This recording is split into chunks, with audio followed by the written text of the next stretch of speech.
નડિયાદ શહેર સહિત જિલ્લાભરમાં સોમવારે મોડી સાંજે એકાએક વાતાવરણમાં પલટો આવ્યા બાદ ભારે પવન સાથે માવઠા થતાં રીતસરની નાસભાગ મચી ગઈ હતી।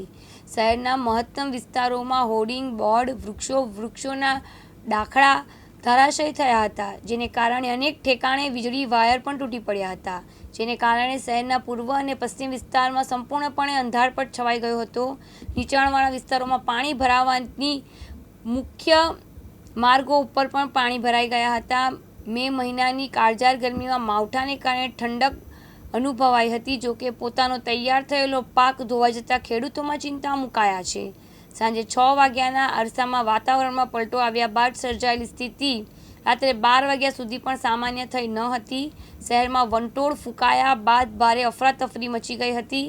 વરસાદ અને વાતાવરણની સ્થિતિને જોતા લોકો જીવન જરૂરિયાતની વસ્તુઓ એકઠી કરવાની રીતસરની દોડધામ કરતા જોવા મળ્યા હતા। આખા નડિયાદમાં અંધારપટ, ભારે પવન અને વરસાદ બાદ ગણતરીના મિનિટોમાં જ વીજ પુરવઠો ખોળવાઈ ગયો હતો। પૂર્વ અને પશ્ચિમ નડિયાદમાં અંધારપટ થઈ જતા લોકો મુશ્કેલીમાં મુકાયા હતા। તૃષાલ પંડ્યા, દિવ્યાંગ ન્યૂઝ, નડિયાદ, ખેડા।